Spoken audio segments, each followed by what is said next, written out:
కొంతమంది ఆడపిల్లలు భర్తను విసర్జించి వేరే వాడి ఆకర్షణలో పడి వాడి వెంట వెళ్ళిపోయే వాళ్ళు ఉన్నారు. కుటుంబాన్ని నిర్లక్ష్యం చేసి ఉన్నారు. కష్టపడి తీసుకొచ్చి పొద్దంతా చాకిరి చేసి భర్త తీసుకొచ్చి అన్నీ పెడతా, వస్త్రం దగ్గర నుంచి తిండి దగ్గర నుంచి కోరిన సమస్తం తీసుకొచ్చి ఇస్తా, ఇంట్లో కూర్చోబెట్టి బతికిస్తా ఉంటే కొంతమంది స్త్రీలు సెల్ ఫోన్ తీసుకొని వేరే వాడికి చాటింగ్ చేస్తూ ఉంటారు. వేరే వాడికి చాటింగ్ చేస్తూ ఉంటారు. ఎంత ద్రోహం, ఎంత కపటం. దేవుడు ఊరుకోడు. దేవుడి కళ్ళు లేవా? ఇంతమందికి కళ్ళు ఇచ్చినోడికి ఆయన కళ్ళు లేవు?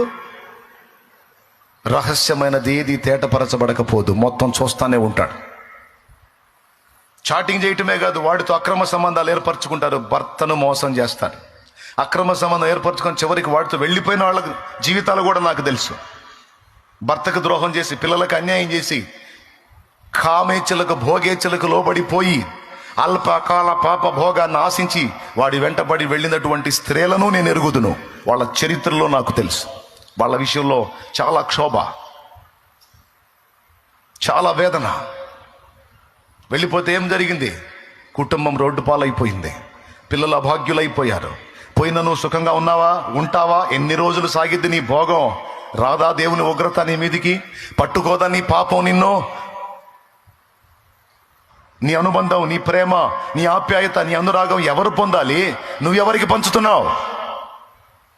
నిన్ను ప్రేమించి నానా రకాలుగా నీకోసం అరులు జాచి నిన్నెంతో గుండెల్లో పెట్టుకున్న వాడినేమో చీత్కరించి, చేదరించుకొని, తృణీకరించి, తేలిగ్గా మాట్లాడి, ఎవడో మాయ మాటలు చెప్పే దౌర్భాగ్యం ఒకడి మాయ మాటలకు లోనయ్యి వాడి భజనలో లీనమైపోయావా?